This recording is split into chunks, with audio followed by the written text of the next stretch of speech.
పక్కన ఈ మధ్యన సోషల్ మీడియాలో ఒకటి వైరల్ అవుతుంది. ఎమ్మెల్యేలు, ఎంపీలుగా 2 పదవులు నిర్వహించినటువంటి వాళ్ళు 2 పెన్షన్లు తీసుకుంటున్నారని.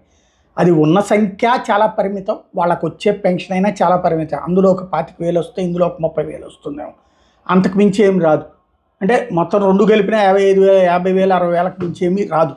కాకపోతే ఏంటంటే కొంతమంది ఇప్పుడు యాక్టివిస్టులుగా ఉండేటటువంటి వాళ్ళు అట్టట్లా పెన్షన్ తీసుకుంటారు లాంటివి మాట్లాడుతున్నారు. కానీ అది ఆ పెన్షన్ ఇవ్వడం అనేది ఒక గౌరవప్రదమే. వాస్తవంగా బలిసినోడి కోసంగా అది తీసుకొచ్చింది. అది మధ్యతరగతి, దిగువ మధ్యతరగతి వర్గాల నుంచి వచ్చినటువంటి వాళ్ళ కోసం ఇచ్చినటువంటి. సరే, అది ఇష్టమైనా ఇష్టం లేకపోయినా అందరికీ కూడా ఆ పెన్షన్ వర్తిస్తుంది. జగదీప్ ధన్కర్ మొన్నటిదాకా మనకి ఉపరాష్ట్రపతిగా చేసి బలవంతపు రాజీనామాతో పక్కకి వెళ్ళిపోయినటువంటి జగదీప్ ధన్కర్ అర్జెంటుగా ఇప్పుడు వార్తల్లోకి ఎక్కారు. ఆయన గతంలో కాంగ్రెస్ పార్టీ శాసనసభ్యుడిగా ఉన్నాడు. 1993 సంవత్సరంలో రాజస్థాన్ నుంచి అప్పట్లో కాంగ్రెస్ ఎమ్మెల్యేగా ఉన్నారు.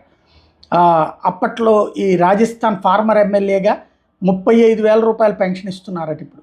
దాంతోపాటుగా 20% ఎవరైతే 70 ఏళ్ళు దాటినటువంటి వాళ్ళకి ఇస్తారట. 30% అయితే 80 ఏళ్ళు దాటిన వాళ్ళకి ఇస్తారట. ఇప్పుడు ఆ లెక్కన పెన్షన్ని తనకి వర్తింప చేయమని చెప్పేసి టోటల్గా చూస్తే 42,000 రూపాయలు ఈయనకి పెన్షన్ వచ్చే అవకాశం ఉందట.